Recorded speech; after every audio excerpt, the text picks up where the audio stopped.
Vânia?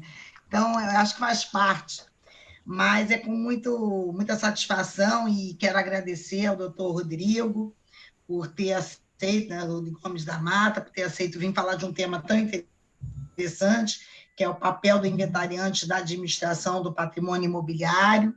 Doutor Rodrigo é advogado, graduado pela UERJ, hoje fazendo mestrado de Direito Civil pela UERJ também, ou seja, a CRIA, né? Graduação, mestrado. Também já é pós-graduado em Direito pela PUC do Rio de Janeiro, faz parte do escritório, né? Bucamarana, advogado. Não foi você que falou que ia deixar para sexta-feira? Fazer parte. Eu só tenho a agradecer ao Rodrigo, né, que realmente ele vai agregar muito com as palestras. Ele até hoje conversando comigo, ele falou assim, olha, fique à vontade, o tema é muito interessante, então eu acho até interessante se ele disse que concorda, se quiser, durante a palestra, já alguém quiser fazer alguma pergunta, interagir, fazer alguma colocação, eu acho que é válido, acho que fica bem interessante. Essa semana eu participei de uma webinar e nós fizemos assim, a gente interagiu, éramos 3 palestrantes no webinar e a gente ficava, na verdade, virou um grande diálogo entre os participantes e os 3 palestrantes. Então, acho que podemos até repetir essa dose hoje aí com o doutor Rodrigo. Então, não quero me estender, quero agradecer mais uma vez e vamos, então, dar a palavra ao doutor Rodrigo e vamos em frente. Então, com você a palavra, doutor Rodrigo. Primeiramente, uma boa noite a todos. Eu agradeço o gentil convite feito pela ABAME, na figura da doutora Fátima Santoro, militante do direito imobiliário há muitos anos e que sempre apresenta soluções inovadoras e que sempre instiga o debate no ramo do direito e, sobretudo, no direito imobiliário. Então, eu fico muito grato por poder falar, trocar um pouco de experiências, reflexões, angústias, problemas que chegam, né, nos nossos escritórios, para a gente pensar como é que a gente pode construir talvez um outro papel para o inventário, talvez um outro papel para a gestão do patrimônio imobiliário no inventário. Acho que todos nós aqui já tivemos contato com algum cliente ou com outro colega que tenha reclamado a respeito da demora do procedimento do inventário, na liquidação desse patrimônio, sobretudo no patrimônio imobiliário, né? Não raras vezes você vai ao fórum, encontra um colega e ele vai falar assim, olha, eu vou morrer e eu não vou ver o dinheiro desse inventário. Todos já passaram o segundo advogado aqui por esse processo e ninguém viu o dinheiro ainda. A gente precisa repensar, né, o papel do inventário, a gente precisa repensar como é que esse procedimento, né, se adequa no nosso contexto atual, como é que ele pode ser otimizado, dinamizado, para dar à propriedade imobiliária uma liquidez maior.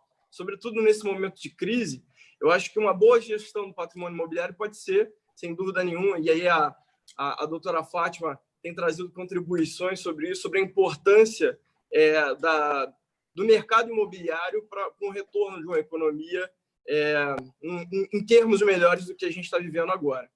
Bom, acho que para a gente pensar, né, o papel do inventariante na administração do patrimônio imobiliário, eu dividi aqui em 2 eixos para a gente não se perder e, de modo didático, tentar entender qual que é o problema do inventário atualmente, né? Eu dividi no papel do inventário no nosso ordenamento jurídico, ou seja, como é que o inventário, como é que o procedimento do inventário enxerga a figura do inventariante. Então, para a gente falar do inventariante, do papel do inventariante, a gente precisa falar antes do próprio inventário. E, em segundo momento, o papel do inventariante nessa gestão, efetivamente, do patrimônio imobiliário. Bom, o papel do inventário no nosso ordenamento jurídico. Aqui a gente está trazendo uma perspectiva do inventário como um procedimento de liquidação patrimonial, né? Então, a gente tem que no Brasil o inventário é algo obrigatório, ou seja, não é opcional fazer obrigatório. Se você deixa, né, se o autor da herança, se a pessoa construiu bens durante o curso da sua vida, vem a falecer, os seus sucessores naturalmente terão que fazer o inventário dos bens por ele deixados. Então, esse procedimento ele é obrigatório, não é facultativo. Se você não for fazer, alguém vai fará por você, porque é natural que o autor da herança ele tenha deixado ativos, mas ele pode ter deixado débitos também. Então, é importante entender e repensar o local, o espaço do inventário, como algo que é direcionado para liquidar o patrimônio de uma pessoa que viveu como nós, que construiu um patrimônio, quer seja ele imobiliário, quer seja ele mobiliário, e esse patrimônio deixado, ele pode ter sucessores, né? Sucessores segundo a ordem de vocação hereditária, que a gente vai falar um pouquinho mais à frente, segundo uma lógica testamentária, ou ele pode ser direcionado, inclusive, para o município, né?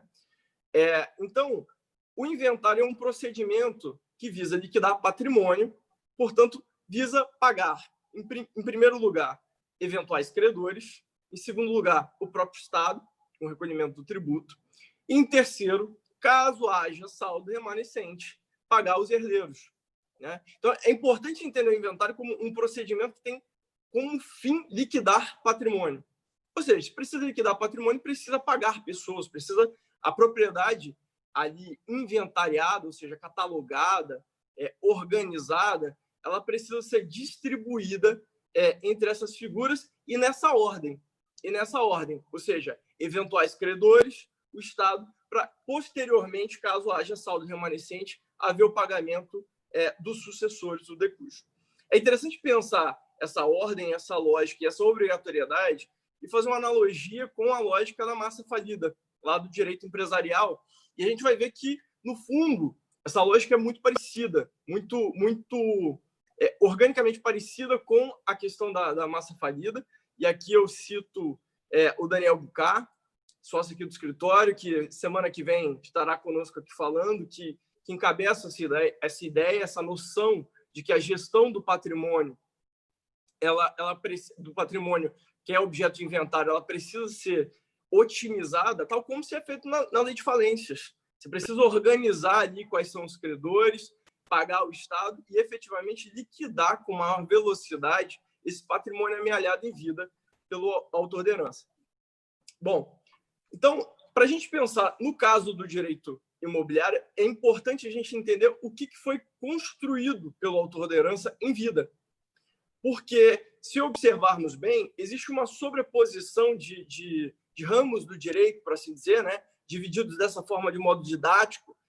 E aqui eu compartilho da linha de que não existem, né, microsistemas, ou pelo menos não deveriam existir microsistemas dentro do ordenamento jurídico, no sentido de que o ordenamento jurídico deve ser pensado de modo uno, de modo unitário, como diria Norberto Bobbio, para que não haja essa incomunicabilidade entre ramos de direito. A ideia de se dividir em ramos de direito é para melhor compreensão das áreas, que têm especificidade, sim, mas que precisam dialogar entre si, sob pena de prejudicar essa liquidez, essa distribuição do patrimônio. Porque, veja, o patrimônio imobiliário, na vida da pessoa, ele perpassa do autor de herança, enquanto autor de herança, enquanto pessoa viva que construiu o patrimônio imobiliário. Essa relação de construção do patrimônio imobiliário, ela passa por vários ramos do direito. Ela vai passar pelo direito tributário, ela vai passar pelo direito civil do contrato que foi formulado, vai passar pelo direito registral, e se alguma dessas partes não for resolvida, isso vai acabar sendo discutido, isso vai acabar sendo objeto de entrave dentro do procedimento de inventário especificamente. Então, também não são raras as vezes em que os clientes chegam aos nossos escritórios e falam assim, meu pai comprou uma casa. Meu pai comprou uma casa e ele deixou essa casa para mim. Você olha o documento da casa, você vê uma promessa de compra e venda, você vê uma escritura de compra e venda, você fala, tudo bem, cadê a certidão de R$11 que diz que seu pai era proprietário do imóvel? Não tem.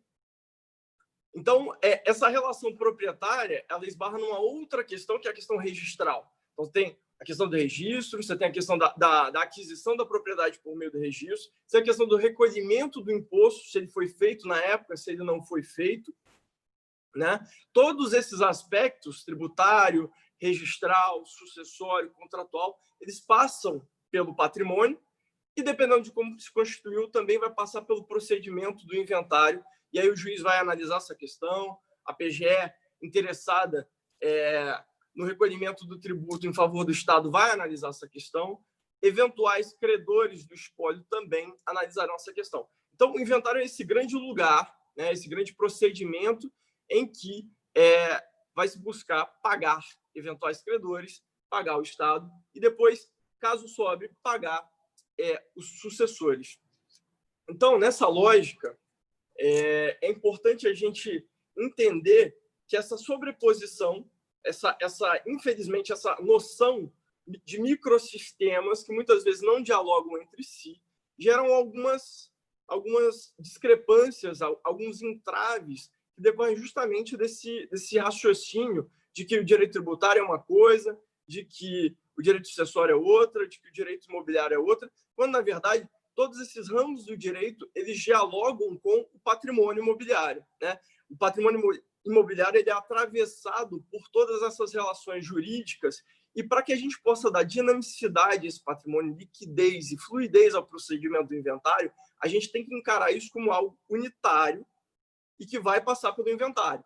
Então, quando a gente para pensar, se a gente concebe, né, que o direito das sucessões é uma coisa e o direito civil, né, da aquisição da propriedade é outra, a gente vai deparar a primeira coisa com a sesine, né, com a ideia de sesine, de que com o falecimento do autor da herança, a propriedade se transmite de pronto para os seus sucessores.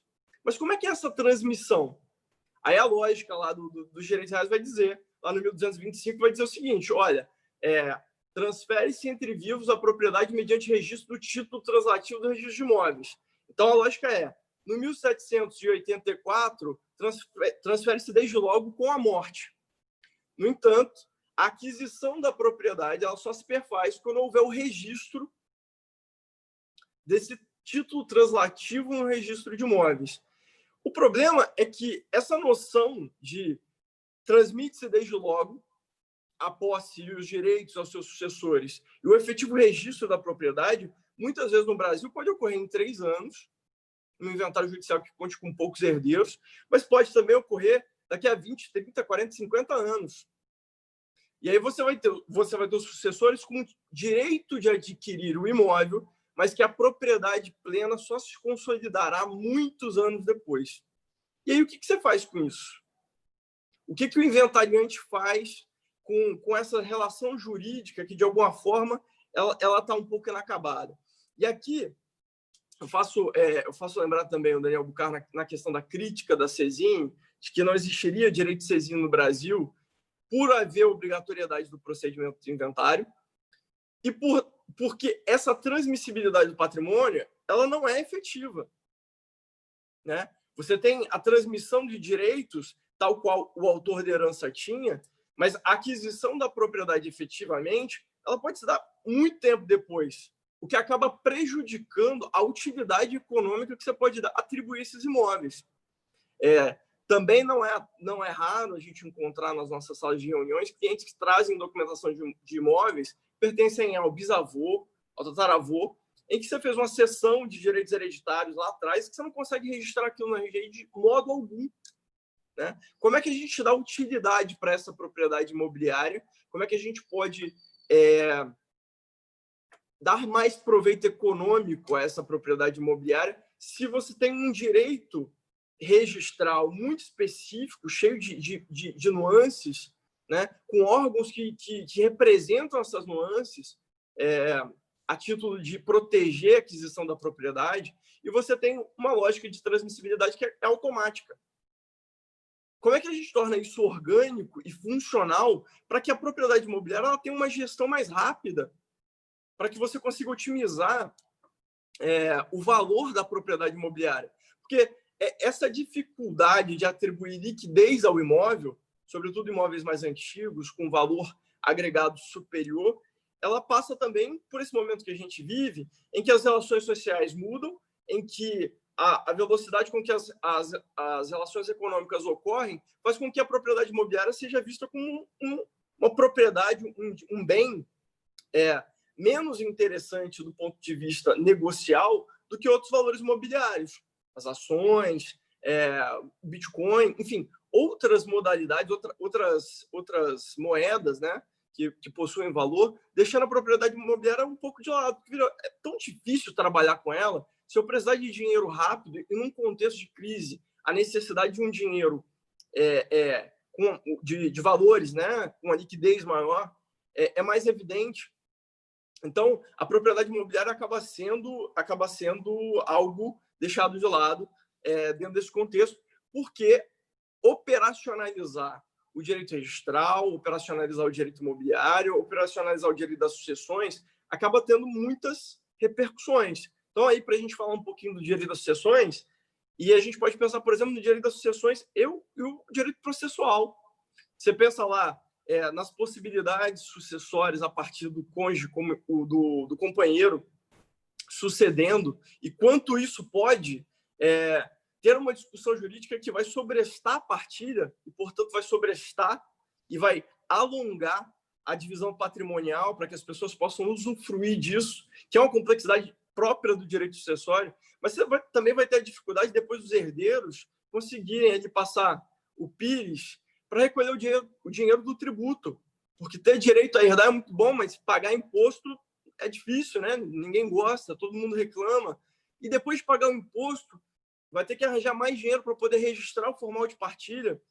Ou seja, administrar todas essas dinâmicas dentro do inventário e tornar a relação jurídica dessas diferentes áreas do direito algo mais orgânico é imprescindível para que o inventário e para que o inventariante consiga atribuir celeridade e consiga dar à propriedade imobiliária o valor econômico que ela efetivamente tem, né?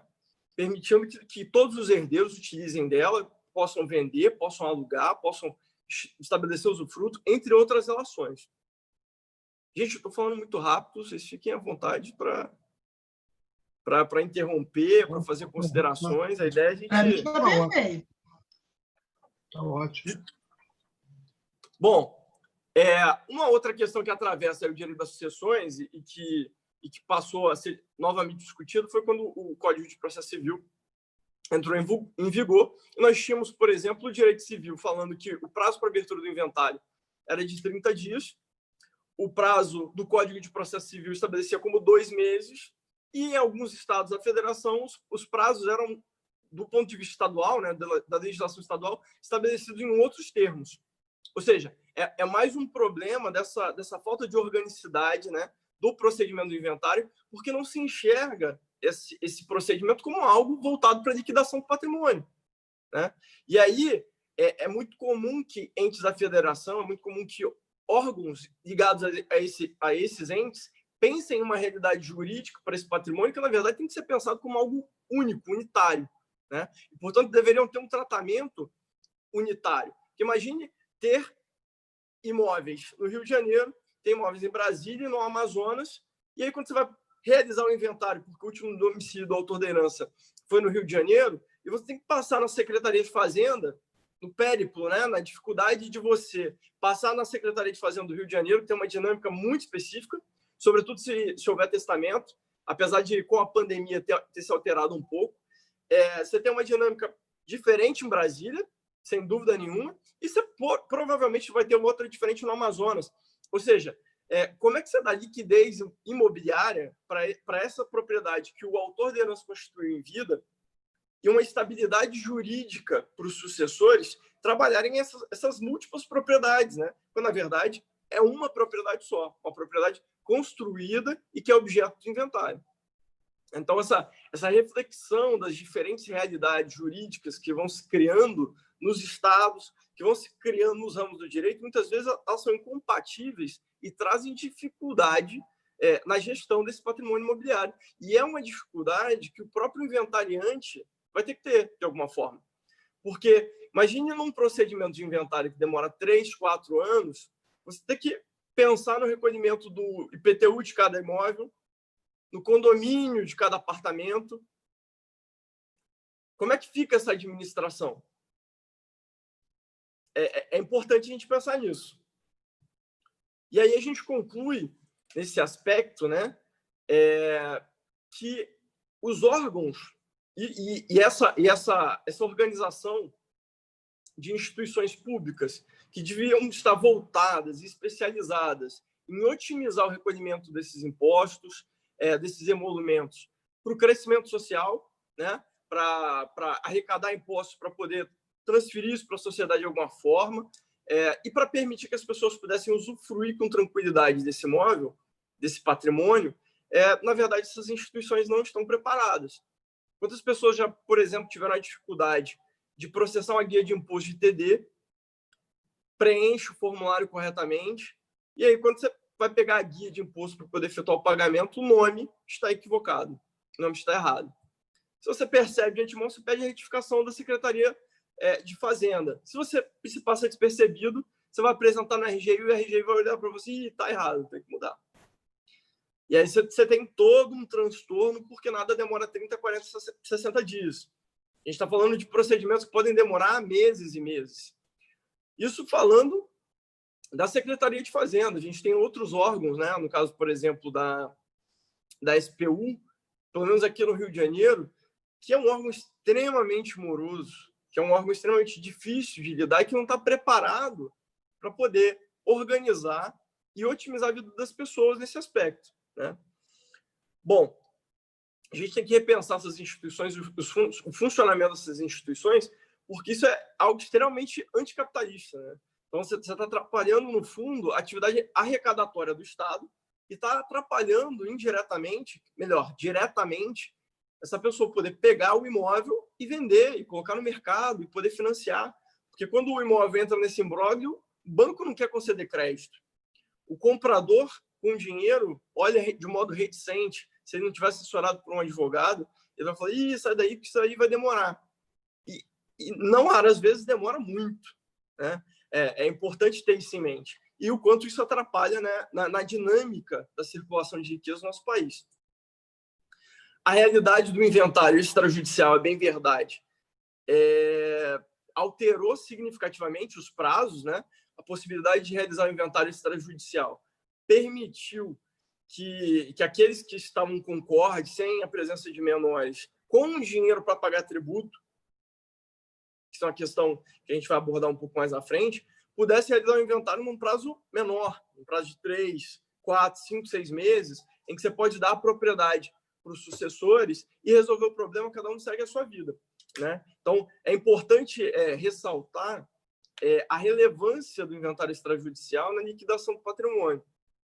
Bom, a gente falou um pouquinho sobre o inventário, falou um pouquinho sobre qual que é o papel do inventário nesse procedimento de liquidar patrimônio.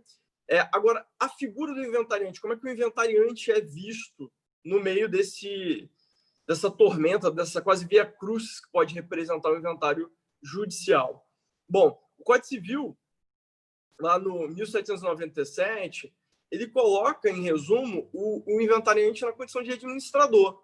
Se o procedimento do inventário tem como finalidade liquidar patrimônio, a figura por excelência eleita pelo Código Civil para poder realizar isso é o inventariante. E aí o 1797 vai falar: até o compromisso do inventariante, a administração da herança caberá sucessivamente ao cônjuge ou companheiro, se tiver na companhia, se estivesse na convivência do autor da herança no momento do óbito, o herdeiro que estiver na posse ou administração de bens, e se houver mais de um nessas condições, ao mais velho, ao testamenteiro, a pessoa de confiança do juiz, na falta ou escusa das indicadas dos incisos antecedentes, ou quando tiverem de serem afastados por motivo grave, levado ao conhecimento do juiz. Isso é uma previsão do Código Civil. O Código de Processo Civil ele vai um pouco além nesse aspecto, e é interessante pensar nisso, porque ele vai estabelecer essas mesmas figuras, né? Ele vai trazer essas mesmas figuras do Código Civil, mas ele também vai apresentar a figura do inventariante judicial, que é uma figura, como a gente falou no começo, que é muito próxima da figura do administrador judicial da massa falida, que é aquele gestor do patrimônio profissional. E é interessante pensar na redação do 617, quando ele diz assim: o juiz nomeará inventariante na seguinte ordem, e ele coloca o inventariante judicial no inciso 7º. Ou seja, existem 6 pessoas ali que, dentro do ordenamento jurídico, são mais interessantes para administrar o patrimônio a ser inventariado do que o inventariante judicial.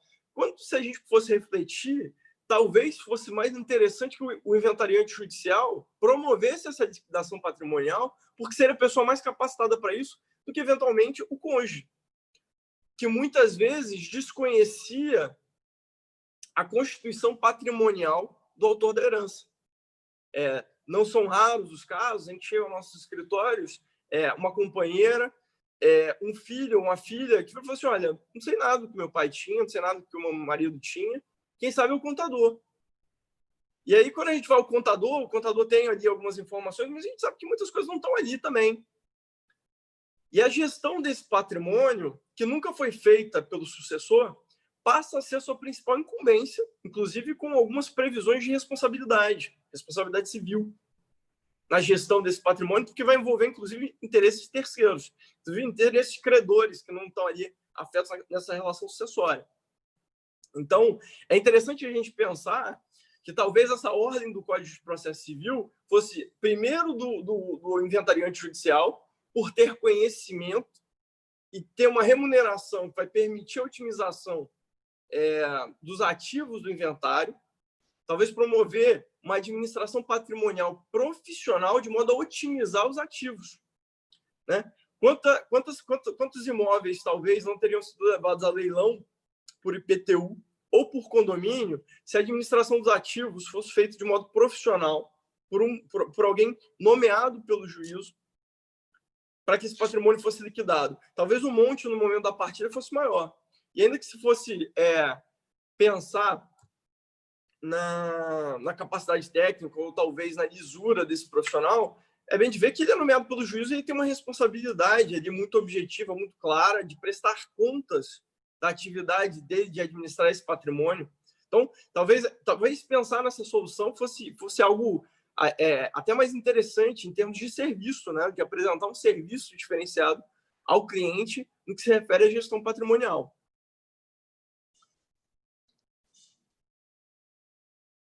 Bom, a gente vai para um aspecto muito objetivo, que é o dia a dia do inventariante. Aí eu me refiro à figura do inventariante, que é aquele cônjuge que estava junto com o autor da herança, que convivia com o autor da herança antes do óbito. A gente está falando aqui do filho, da filha, do testamenteiro, daquele que foi beneficiado por uma disposição testamentária. Quais são os principais desafios que ele encontra dentro do procedimento do inventário? Eu acho que se a gente fosse objetificar, né, colocar isso num standard, eu acho que tempo e dinheiro, que é uma máxima capitalista, que o inventário é completamente avesso, que a liquidação feita pelo inventário é completamente contrária a essa dinâmica. Primeiro, no tempo, porque é dificílimo realizar um inventário judicial em 3, 4 anos. Tive experiência uma vez de fazer uma adjudicação a favor de uma única herdeira e durou 3 anos. Teve que pedir para alienar um imóvel para poder pagar tributo? Teve sim. Só que é inconcebível, dentro dessa dinâmica, você ter um ente querido que faleceu agora, que te deixou ativos, e você só conseguir usufruir desse patrimônio que foi deixado para você 3 anos depois. Isso com muita diligência cartorária para poder adiantar o processamento, para tirar a petição do local de juntada, para levar a petição ao juízo, para levar o processo na PGE. 3 anos para você poder usufruir do patrimônio que foi deixado para você é muito tempo.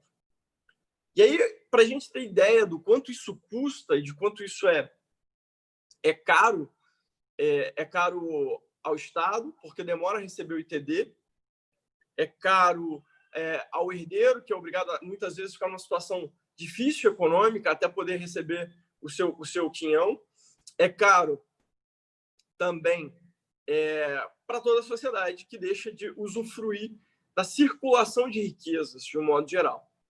Eu simulei, para a gente ter uma ideia básica, assim, né, pelo menos em linhas gerais, um imóvel de 700 mil, objeto de inventário, em que essa transferência de propriedade do autor da herança, do falecimento do autor da herança, até o efetivo registro do formal de partilha em favor do herdeiro, desconsiderando a presença de dívidas, desconsiderando a necessidade de eventuais reformas do imóvel e tudo mais, um imóvel mais ou menos de 700 mil reais, a gente vai ter um custo de quase 10% do patrimônio imobiliário para poder colocar no nome do herdeiro. Então, a gente está falando aí de um IPTU que é de R$ 2.500 por ano, a gente está falando de R$ 8.500 de condomínio por ano, a gente está falando de um custo de custas judiciais, que hoje o TJ já reajustou a tabela, que chega a R$ 2.000 para um imóvel de 60 a 400 metros quadrados, né? A gente está falando de um ITD de, no mínimo, R$ 35.000. Então, se o processo de inventário durar cerca de 3 anos, que é um prazo extremamente otimista, pelo menos aqui na capital, a gente está falando que os herdeiros, terão que desembolsar ao longo desse período pelo menos R$ 66.000. Bom, a depender de em que situação esse herdeiro é deixado, né, se ele já tinha uma atividade laboral, se ele conseguia se sustentar, é bem possível que ele não tenha esse recurso. E aí é importante, talvez, a gente destacar aqui a necessidade de conscientizarmos os nossos clientes para um planejamento sucessório eficaz, para que esses custos sejam considerados antes do momento do óbito, sob pena de, durante esses 3 anos, talvez até durante um período maior, porque essa conta, esse valor, ele vai progredir na medida que o inventário vai se arrastando, ele pode ser objeto de alienação para pagar dívida de IPTU, para pagar dívida de condomínio, porque, sobretudo nesse momento que nós vivemos agora, é difícil, existem muitos e muitos casos em que o imóvel é entregue para pagar condomínio e IPTU. E fique bem com isso, porque conseguir aluguel, muitas vezes, nesse momento que a gente está vivendo, é muito difícil. Então, a manutenção desse imóvel e a administração desse imóvel passa muitas vezes por entregar esse imóvel num comodato, numa locação em que o inquilino paga apenas IPTU, condomínio, para que segure a situação e para que no final do processo de inventário tenha algo a ser partilhado. Porque senão as dívidas que recaem mensalmente no imóvel serão suficientes para consumi-lo e ele receber algo muito a menor daquilo que ele teria direito. Justamente porque esses custos não são considerados na gestão do patrimônio imobiliário. E aí essa gestão do patrimônio imobiliário, ela é inclusive anterior ao óbito. A gestão do patrimônio imobiliário passa por a gente nesse momento. Muitas vezes nós mesmos temos um imóvel que não tem registro no nosso nome, só temos uma escritura. É uma gestão que precisa ser feita, né? A regularidade desse imóvel e a utilidade dessa propriedade vai passar por esse registro, porque senão vai ter entrave em outros momentos. Então, a gestão do patrimônio imobiliário e a consciência de que a regularidade da propriedade imobiliária passa por diferentes áreas do direito, e essas áreas do direito elas têm que conversar entre si e facilitar a dinâmica de transmissão da propriedade imobiliária, é algo urgente para a gente entender a gestão do patrimônio imobiliário, para a gente entender a importância de um planejamento sucessório como forma de otimizar a transmissão de ativos para os nossos herdeiros, para os nossos sucessores, e também para facilitar o procedimento do inventário com o falecimento, com o evento morte. Então, veja, é importante a gente não segmentar essas áreas e colocar esses saberes, o direito tributário, o direito registral, o direito imobiliário, o direito das sucessões, o planejamento sucessório, para que tudo isso converse e a gente tenha um patrimônio funcionalizado. Porque senão vai acontecer o que muitas vezes a gente percebe. O imóvel fica ali, deixa ali para... O herdeiro entra ali, não quer nem saber de inventário, mas aí esquece de colocar no nome dele o IPTU, esquece de colocar no nome dele determinada conta de consumo, e quando vê, a prefeitura está batendo na porta dele, levando o imóvel à execução, porque ele não se deu conta de que ele tinha que recolher imposto. Ou ele não se deu conta de que o autor da herança deixou um financiamento que tem que ser pago e que pode comprometer essa propriedade, né? É importante a gente ter essa visão, porque isso passa necessariamente pela responsabilidade do inventariante, caso existam outros herdeiros, porque você vai estar comprometendo um patrimônio que poderia ingressar no patrimônio de outras pessoas, na esfera jurídica de outras pessoas, né?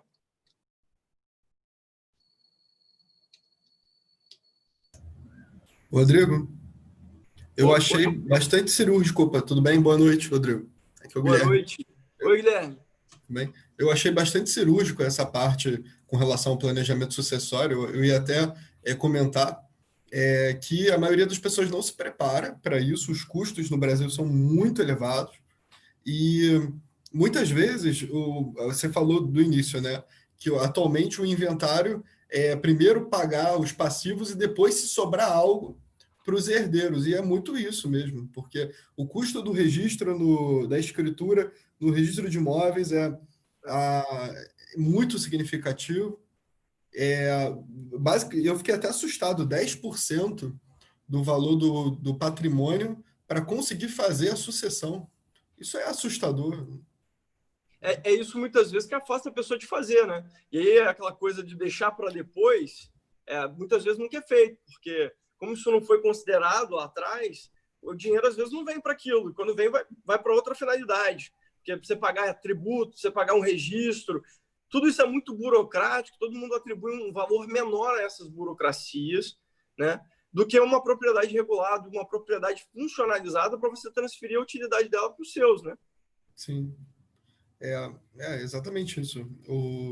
E tem uma coisa também na questão do financiamento, né, com a alienação fiduciária, o herdeiro, ele pode, o imóvel, teoricamente, a maior parte dos seguros, né, que estão no contrato de financiamento, é possível a quitação do financiamento, mas mesmo assim, tantos outros imóveis, o custo da sucessão é um custo que a maioria das pessoas, ainda mais quando nós falamos de cliente, né, e pegamos uma classe média, média baixa, a pessoa não tem condição de arcar, né? Muitas vezes o que se adota em termos de estratégia, né? E aí você vai para o inventário judicial, ou seja, você entrega ali o teu patrimônio para o estado juiz, e o Felipe falou assim, olha, tem 5... Exato. Você tem 5 imóveis ali. 2 tem boa liquidez, 3 não. E o que você faz assim, qual que vai sair mais rápido? Esse vai sair mais rápido. Então a gente vai fazer primeiro inventário de 2, 3 e vai sobrepartilhar os outros. Aí veja, quantos anos depois é que você vai conseguir ter recursos para poder efetivamente partilhar os outros imóveis. Então, essa lógica da propriedade imobiliária ela tem que ser pensada como algo a longo prazo e algo complexo, né? Sim. Sim, e sacrificar uma parte do patrimônio para conseguir bancar todo o inventário. Exato. É bastante custoso, né? E é por isso que muitas vezes a cessão de direitos hereditários ela era muito utilizada, né? Muitas vezes até de modo equivocado.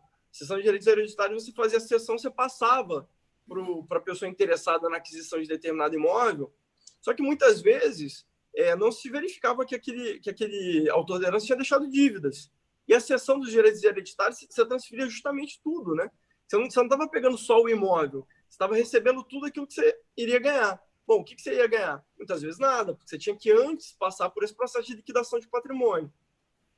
Sim, a cessão de direitos hereditários ainda é feita por alguns ofícios de notas, mas não passa a segurança jurídica plena para as partes, e, além disso, ainda é questionável e não impede, de fato, o imóvel, como ela não é levada a registro, ela não impede a comercialização desse imóvel depois da cessão. Então, é algo que muito, infelizmente, é muito utilizado com o objetivo de má-fé. Objetivo. Sim, sem dúvida. E como, infelizmente, eu acho frequente no direito imobiliário, pessoas que transacionam o imóvel sem conhecimento, sem analisar o imóvel, sem entender qual foi a cadeia proprietária que antecedeu a pessoa que está te vendendo, e muitas vezes acaba tendo um abacaxi depois, né? Porque a gente tem que lembrar que o ativo imobiliário ele não é um produto que você vai ali numa loja de comércio, compra e volta para casa. Existe uma série de relações jurídicas ali que incidem, inclusive em relação a direitos e interesses de terceiros sobre aquele bem.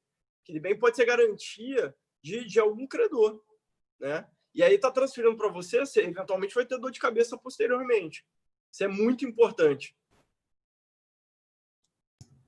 Sim, e um outro ponto que eu acho que é interessante também nós refletirmos, e não é tanto do âmbito do direito, mas é mais do âmbito comercial do mercado imobiliário. Eu estive há pouco tempo com um profissional que ele também faz comercialização de imóveis nos Estados Unidos. Aí ele estava mostrando que lá Ele falou assim, olha, Guilherme, a gente não pode garantir a venda, mas aqui eu falo tranquilamente para o cliente, em 90 dias nós vendemos o seu imóvel. E aqui no Brasil, a média, muitos imóveis ficam um ano e meio encalhados para venda. Então, imagina... É muita coisa. É muita coisa e muitas vezes você tendo prejuízo, né? Você tem clientes, por exemplo, que alugam mais de 2, 3 imóveis, e aí a receita de 2, 3 imóveis é utilizada para pagar condomínio e IPTU de outro. E às vezes a pessoa não vê dinheiro nenhum ali, né? Justamente pela dificuldade, pelo problema do mercado, muitas vezes, de ter liquidez para todos os imóveis, e você tem que fazer uma gestão do patrimônio para saber, não, esse imóvel aqui, talvez ele não seja interessante para ele ficar dentro da minha carteira, né? Sim. E aí, para tentar resolver, muitas vezes, esse problema, né, da liquidez do imóvel, para tentar, de alguma forma, minimizar o problema do inventário, do transtorno que o inventário muitas vezes gera para os sucessores, é muito comum, por exemplo, pedido de alvará, com depósito do produto da venda em juízo, em casos em que aquele imóvel, e aí a jurisprudência do TJ começou a acenar nesse sentido, falou assim, olha, se um herdeiro está numa situação de penúria, está com uma dificuldade financeira muito intensa, o imóvel tem acumulado dívidas, tem se permitido a alienação desse imóvel com o depósito do valor em juízo, justamente porque é o produto da venda que vai ser a garantia de eventuais credores, se não houver os credores para o pagamento do tributo, e só por fim, para que esse herdeiro consiga colocar a mão nesse dinheiro. Só o que eu narrei aí, se a pessoa de fato tiver uma situação de dificuldade financeira, tá feia a coisa para ela, porque isso demora no mínimo 90, 120 dias para poder ocorrer. Ou seja, a gente está dentro de um contexto em que o procedimento de inventário ele é completamente moroso e ele acaba sendo disfuncional, justamente pela incompatibilidade, muitas vezes, desses institutos que a gente falou aqui, de entender o patrimônio, que é algo que passa por todas essas esferas do direito, e que essa passagem, a fluidez dessa passagem e a rápida liquidação desse patrimônio é que vai construir uma lógica capitalista, que vai construir uma lógica de riqueza para a sociedade, né? Não serve a ninguém um imóvel parado, que muitas vezes é objeto de invasão.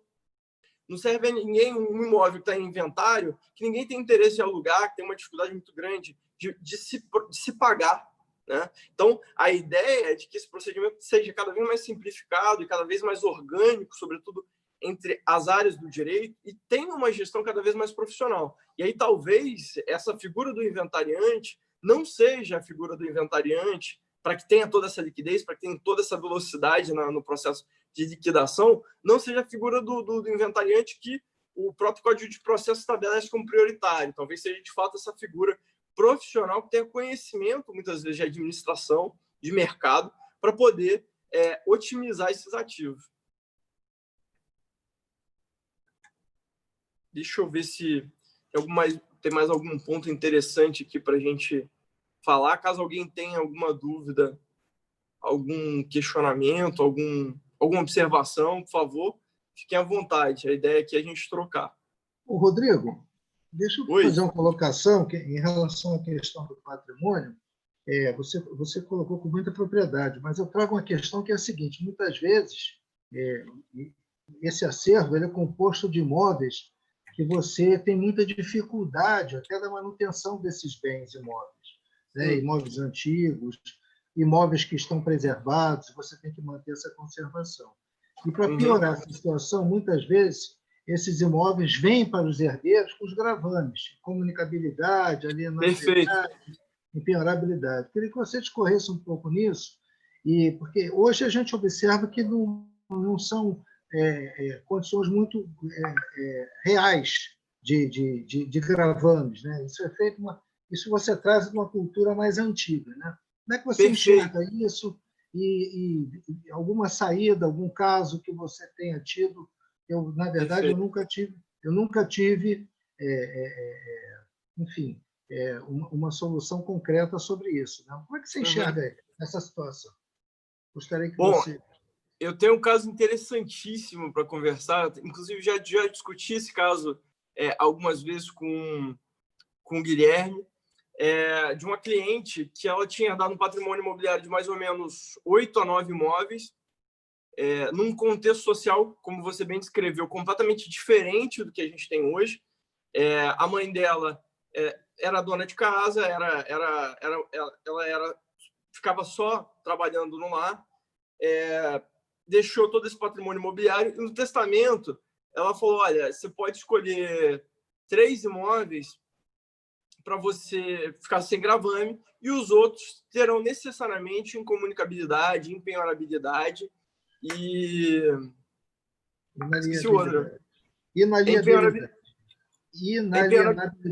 Inalienabilidade, exato.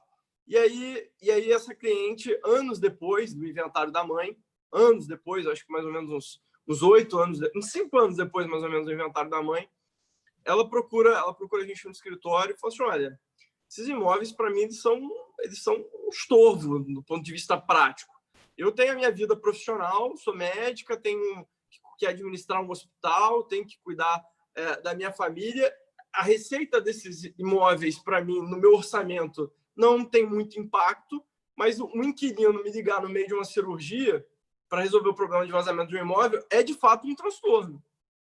E aí, na época, a gente falou: olha, a jurisprudência, tal como está, ela vai dizer: olha, se você tiver uma situação comprovadamente de necessidade financeira, pode haver a substituição do bem. Então, você vai vender ali o imóvel de R$1 milhão e você vai ter que subrogar todos esses gravames em um imóvel de 500 mil para você ficar com os outros 500 e poder viver. Mas, ou seja, os gravames, eles persistem, né? E aí a jurisprudência tinha esse entendimento que deveria haver. Primeiro, que deveria ter uma justificativa que fizesse sentido, senão essa baixa também poderia fazer sentido, poderia ser possível, né? Se a justificativa segundo a qual esses gravames foram instituídos fosse completamente, digamos assim, irrelevantes, que não fizessem mais sentido dentro daquele contexto social. Se cogita, há uma jurisprudência ainda que esparsa, que entende que é possível, mas a grande maioria entende até hoje que, se houver uma situação de dificuldade financeira, pode haver a baixa desses gravames, mas desde que fiquem subrogados no imóvel de menor valor.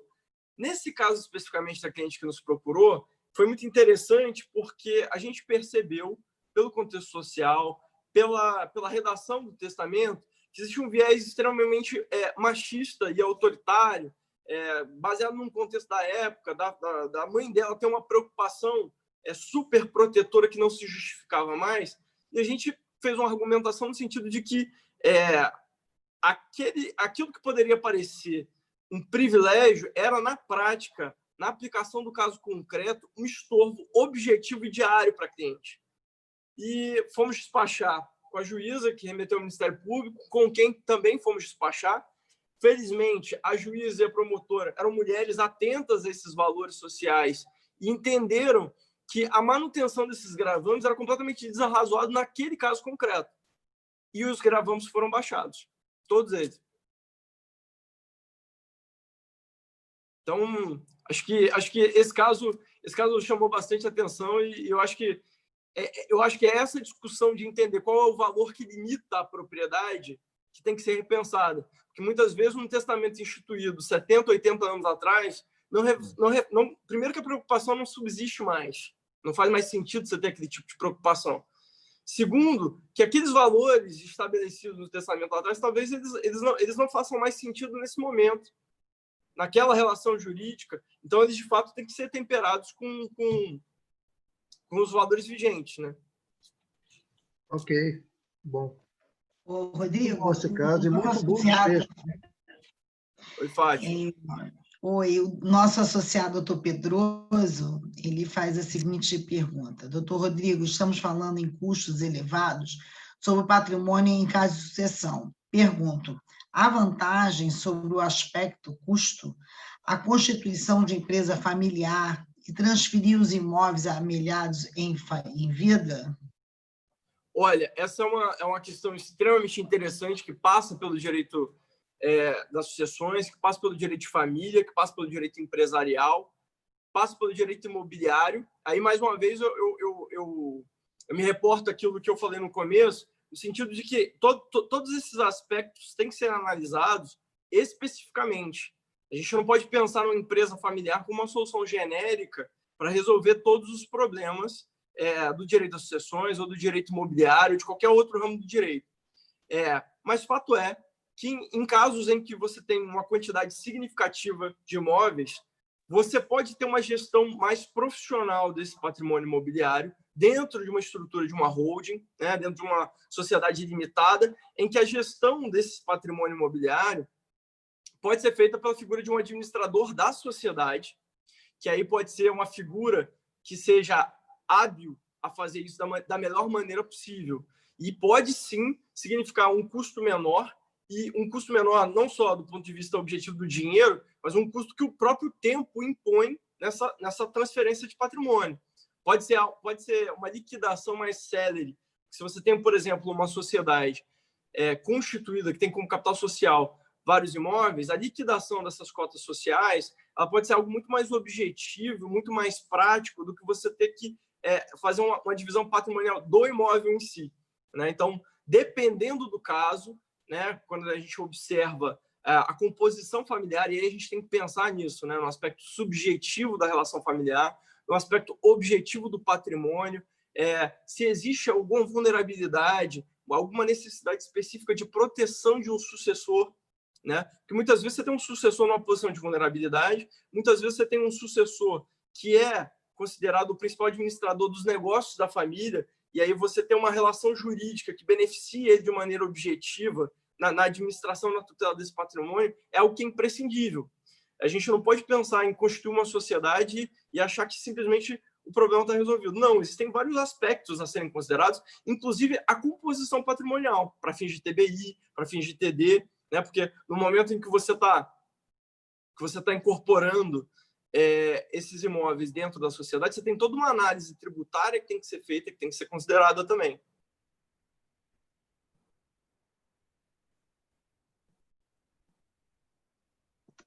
Alguma mais? Querem fazer mais pergunta?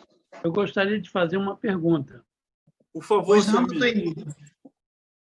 É o seguinte, o inventariante que não dá andamento no inventário, onde inclusive existe um testamenteiro, qual ou quais providências o advogado e mesmo o testamenteiro deveriam tomar para salvaguardar as suas responsabilidades? Vou tentar aqui construir e compreender bem. Existe um testamento, existe um testamenteiro, existe também a figura do inventariante. São pessoas diferentes? É a mesma pessoa? Não, são pessoas diferentes. O inventariante é o Carlos, o testamenteiro é o João. O advogado é o Manuel. Entendi.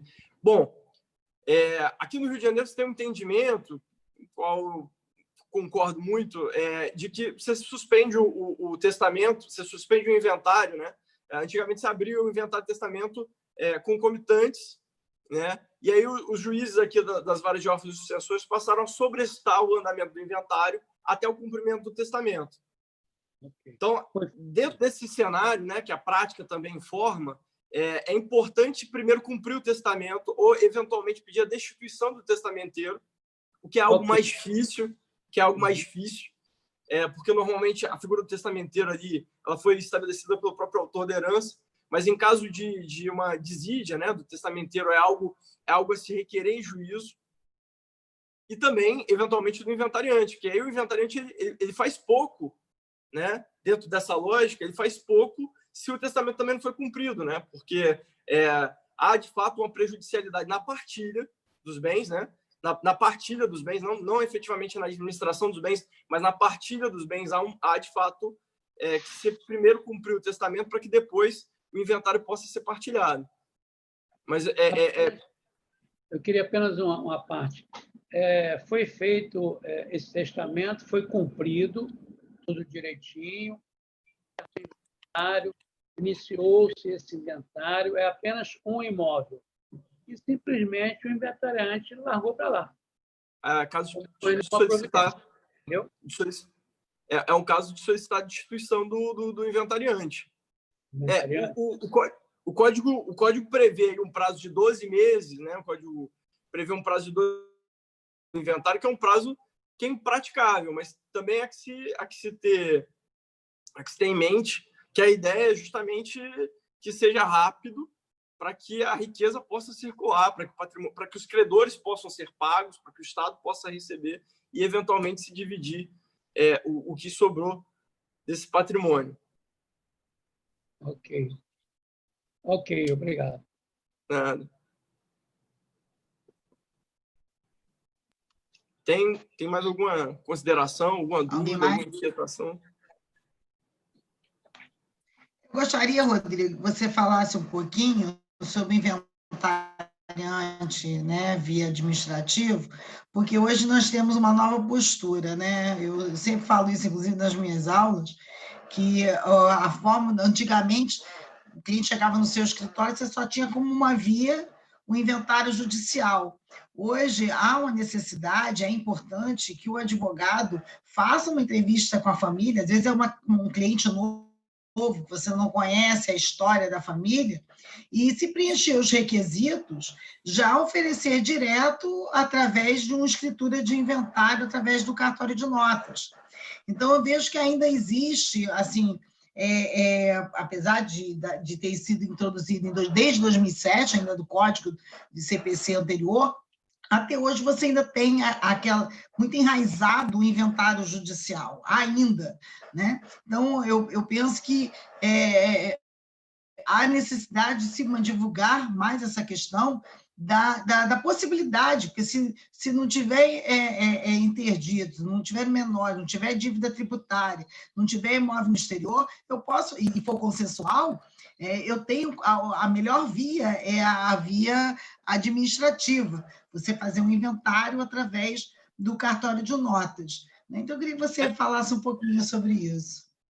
Eu acho que essa observação, doutora Fátima, é imprescindível justamente para essa lógica de acelerar o processo de liquidação do patrimônio. Ou seja, se você não tem dívidas ou se é possível que o herdeiro adiante o valor da dívida para depois ser compensado dentro do inventário, você tem ali uma velocidade, você tem uma celeridade em que você transfere para o sucessor o patrimônio que para ele foi deixado. E aí é a lógica de que tempo é dinheiro. Quanto mais rápido ele tem acesso a esses recursos, mais ele vai poder utilizar desse recurso, mais ele vai poder, mais rápido ele vai poder eventualmente aliená-los. Ou seja, o dinheiro circula de uma maneira mais rápida, mais objetiva e sem os entraves, porque quando você terceiriza isso para o judiciário, você tem intervenção de outros agentes que acabam retardando o procedimento. E esse processo de retardar o procedimento, você tem uma incidência de tributo, você tem uma incidência de gasto sobre o imóvel que prejudica o andamento. Então, aqui no escritório é comum a gente tentar orientar para o cliente e falar assim, olha, a gente tem 2 cenários. Um cenário que pode ser de 3 a 6 meses e um cenário que pode ser de 3 a 8 a 6 a 10, porque realmente fica imprevisível, né? Você está colocando na mão de muitos agentes um problema de liquidação de patrimônio. Então, todos eles vão querer meter o dedo deles, o que é muito mais... O que não ocorre, por exemplo, no inventário extrajudicial. E, às vezes, até mesmo a falta de conhecimento, né? Do passo a passo do inventário extrajudicial, apesar de ser muito objetivo, nós sabemos que nem o Código Civil, nem o Código de Processo Civil tratou, basicamente, né? Nós vamos encontrar toda a regulamentação através da Resolução 35 do Conselho Nacional de Justiça. Sim. Então, há pouco tempo mesmo, eu tive uma questão até de um aluno em sala de aula, falando que o pai dele tinha descoberto que a mãe tinha deixado um imóvel e anos depois, ele era criança, quando o pai dele, o pai desse meu aluno, né, quando o avô dele, vamos dizer assim, veio a falecer, ele era criança e foi esquecido, literalmente, um imóvel. E 20 anos depois, exatamente nesse momento que ele estava falando comigo, que a família descobriu que tinha um imóvel que tinha ficado fora. do inventário, né? Então, que precisava fazer uma sobrepartilha. E, na ocasião, ele tinha sido orientado, o pai dele tinha sido orientado por alguém, de que, obrigatoriamente, como na época ele era menor, e como foi antes de 2007, que, obrigatoriamente, a sobrepartilha teria que ser através de processo judicial. Eu disse, de forma alguma.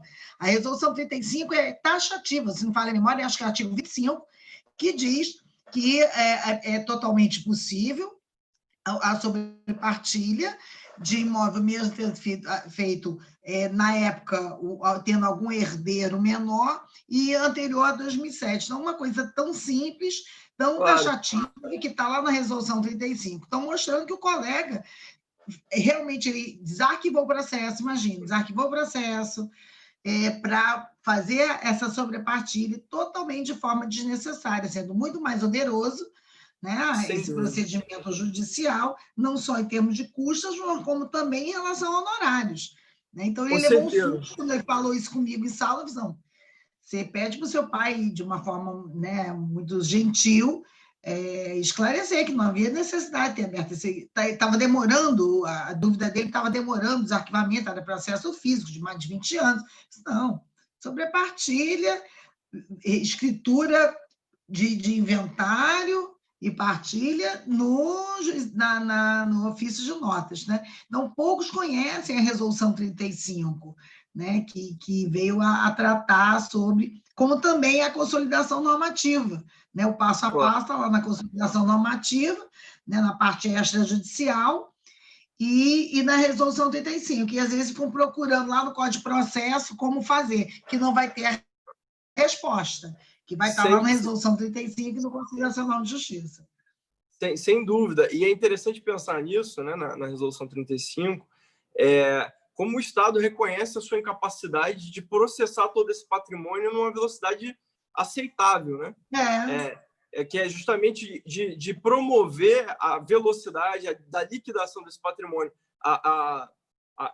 Eu esqueci agora o número da resolução do TJ, que permitia, inclusive, que você cumprisse o testamento em juízo. É uma resolução que faculta ao juiz, depois de cumprir o testamento, você poder pegar todo o documento ali do processo de testamento, ir até uma serventia de notas e finalizar o inventário de modo extrajudicial, o que acaba tornando o procedimento muito mais sério. A própria Resolução 35 prevê isso. Pois é. A própria resolução. Né? Você pode normalmente ter um processo em curso judicial, está lá. Você pede a suspensão por 30 dias, analisa o processo, as partes, né, os herdeiros, resolvendo que o melhor é desistir, vamos dizer assim, do procedimento judicial, isso é possível, ele desiste, há obrigatoriedade da desistência, e vai direto, vai começar tudo de novo, mas com a documentação e sendo consensual, a chance de ir rápido é bem possível. O doutor Pedroso está aqui com outra questão, deixa eu ler aqui. Doutor Rodrigo, o cidadão falece, possui 3 imóveis, um que reside e 2 lotes no local longínquo, que foi favelizado sem qualquer valor econômico. Como se livrar destes 2 lotes, se eles estão em nome do falecido e sobre os quais pairam dívidas tributárias? Para eu entender, pelo que você narrou aí brevemente, o inventário é negativo, né? Tem esses ativos... Não é negativo, não. É um imóvel, ele tem 3 imóveis, um ele reside, então não é negativo, entendi. E 2 lotes no local longínquo. Ou seja, é um lote que, infelizmente, ficou encravado no meio de uma favela, não vale mais nada, mas... Tem as despesas, né, de IPTU, né, doutor Pedro? É isso que é a sua preocupação, não é? E, além do mais, está em nome do falecido e vai macular as certidões na hora de concluir o inventário. Entendi. Difícil, vamos lá. Faz uma doação para o município. Faz uma doação para o município. Desculpe, eu tenho um caso desse, e o lote favelizado é na terra lá do Ronaldo Alvarenga, que está conosco aqui.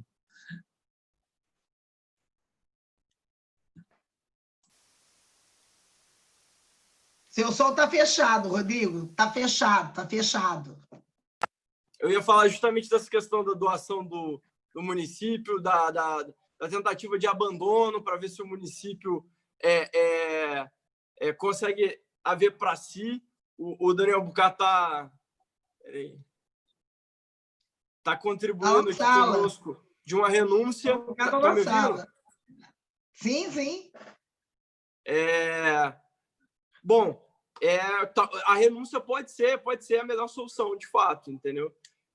Porque você não consegue você não consegue vender, aquilo fica vinculado ao CPF do falecido, né? Então, assim, eu acho que a renúncia aí seria a melhor possibilidade. Rezar para alguém usar o CAPI, pode ser uma solução aí.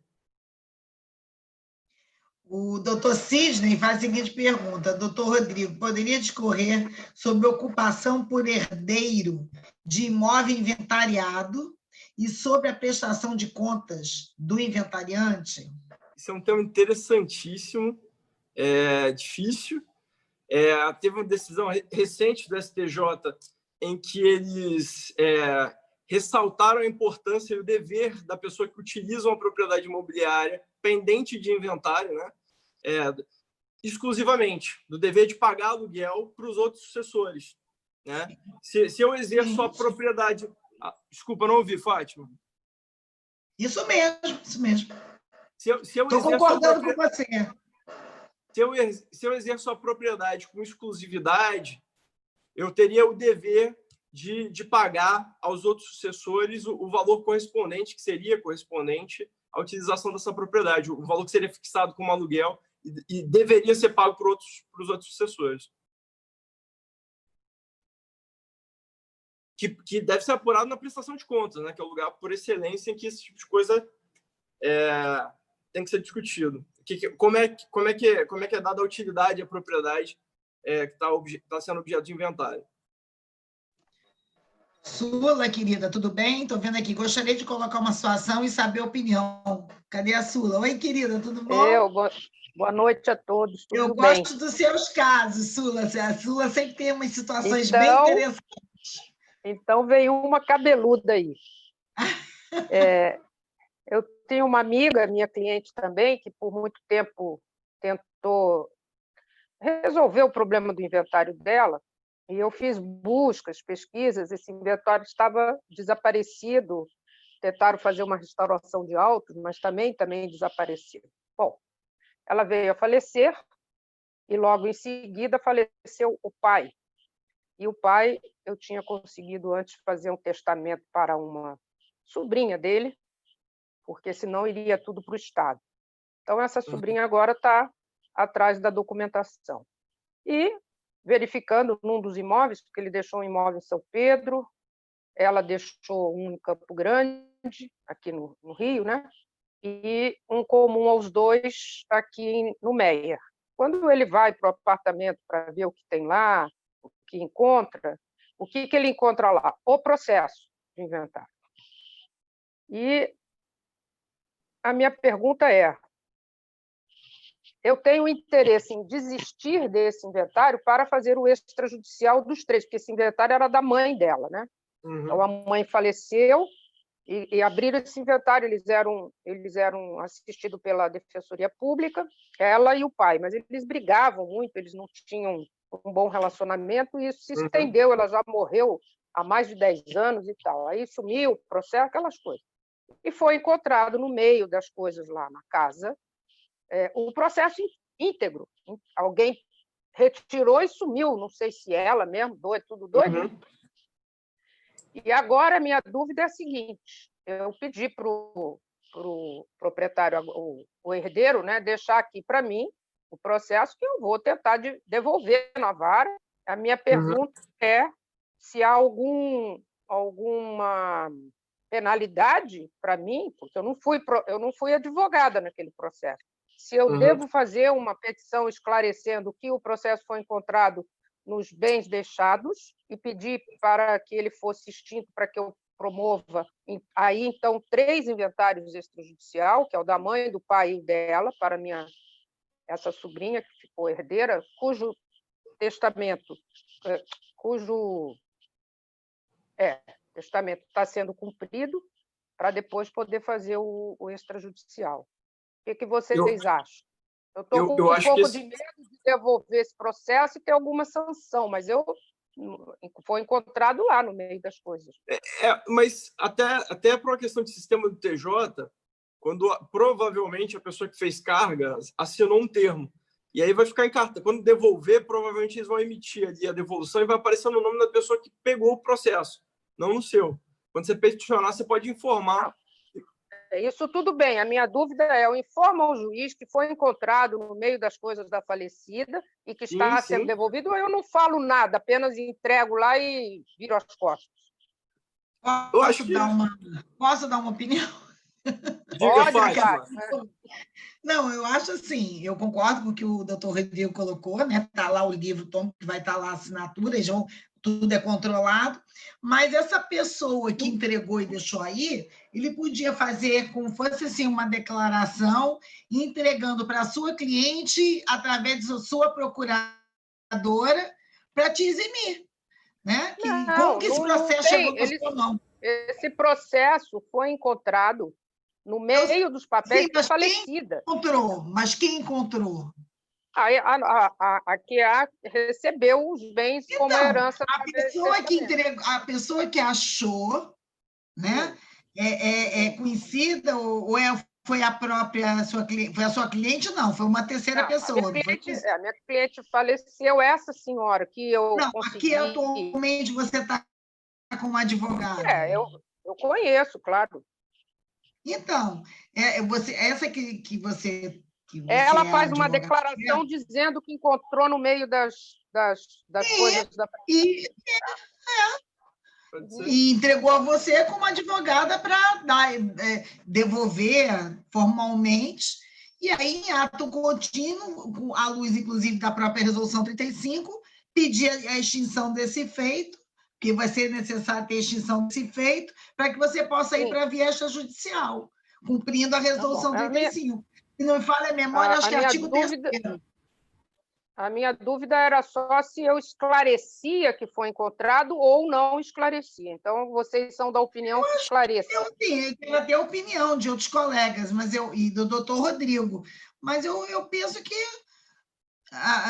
você, não vejo problema com você. Eu acho importante, primeiro, pela colocação do doutor Rodrigo, que tem lá o livro, Tom, que vai estar lá o registro de quem tirou, né? Quem fez a vista dos autos, e na época. Mas, para tirar qualquer sombra de problema com você, que a própria pessoa que achou, e aí acho na pessoa da sua cliente, né, tirar você e juntar essa declaração, faz uma petição. Fala. Inclusive, eu nem sei se ele ainda não me trouxe, porque eles são de Paraty, estão vindo para cá amanhã. Eu não sei nem se esse que eles encontraram lá já é os autos restaurados, porque um sumiu e houve um segundo restaurado. Eu não sei qual dos dois é esse, e aí vai ficar um sumido mesmo. Você concorda, doutor Rodrigo, com o que eu coloquei? Eu concordo. Eu acho que assim, essa daí é a segurança da segurança, né? Seria porque o livro Tom já resolve. Né? O livro de carga já resolve que não foi você. Mas como assim? Você está ali, porque você entregando ali, você está fazendo uma simples entrega física. E aí a pessoa vai pegar o livro tombo e vai dar baixa ali do livro de carga. Né? Mas, se for um excesso de cautela, já que você tem interesse em fazer a via extrajudicial, e para fazer a via extrajudicial você vai ter que ter a desistência desse processo, porque a Resolução 35 assim exige, então você vai ter que aparecer oficialmente. Como ela vai aparecer oficialmente, ela acosta, junto com a petição, a declaração da cliente dela, com firma reconhecida, tudo bonitinho, eximindo a Sula, e que a própria cliente, ou o terceiro, que entregou e tirando o nome da doutora Sula. Não sei se é o que eu estou pensando assim, se você concorda. Eu acho que essa é a postura mais cautelosa de todas. Porque eu troquei ideia com alguns outros colegas que disseram: entrega, vira as costas e não fala nada. Só que você vai questionar, Sula. Se tiver alguém de fé... Exatamente. Se tiver algum, sei lá, apareceu um herdeiro que não se imagina que tinha. Ficou com processo com a... Vamos imaginar, né, que tem alguém ali que não tenha conhecimento e aparece, né? Não, nesse caso eu sei que não tem, mas eu sou da opinião que eu deveria esclarecer a mesma opinião de vocês. Entendeu? Eu acho que é isso. Era só trocando ideias. Sabe que eu gosto de trocar essas ideias assim. Com certeza, e é sempre ótimo. Olha aqui, a doutora Marta. Doutora Marta, já tentei fazer a doação ao município e não consegui. Doutora Marta está dando aqui a informação. Quer falar, doutora Marta? Está com áudio? Acho que a doutora Marta está sem áudio. Daniel Bucar, renúncia. Naquele caso, né, Daniel Bucar? O dono dos lotes, não é isso? Doutor Daniel Bucar já falou aqui, que a melhor solução, doutor Pedroso, né? Falou como a gente está aqui reiterando o que foi colocado pelo doutor Rodrigo, né? A melhor solução mesmo é a renúncia, né? Para tirar qualquer perigo aí de dívidas tributárias. Que faz mais? A escritura. Sim. Faz a renúncia oficialmente. Mais alguma pergunta? Doutor Sidney, estou devolvendo a palavra para o senhor. Doutora Vânia, quer fazer alguma colocação? Só parabenizar. Excelente. Parece que o doutor Sidney caiu aqui. Acho que o Sidney não está, né? Não vê, eu não estou... Fátima, a doutora Marta abriu o telefone, o microfone dela, ela quer falar. Então, doutora Marta, por favor. Eu nunca falei, não sei nem se vocês estão conseguindo me ouvir. Estou sim, estamos ouvindo. Eu não consegui fazer a doação, tentei buscar através de promotores, procuradores do município, meus amigos, também não consegui. Vocês sabem algum caminho, conhecem alguma forma da gente fazer... O problema da doação é que exige aceitação, né? Sim. E aí o município teria que aceitar esse abacaxi que você está tentando se livrar. Então, é por isso que Olha que coisa mais linda. Eu estou querendo doar para ele um terreno dentro de uma comunidade para ele poder regularizar para a comunidade. Acho que o município não enxerga com os mesmos olhos. Mas deveria. Porque eu ainda pensei, de repente, vamos tentar... não sei se acho que foi o doutor Pedroso que está com esse caso, né?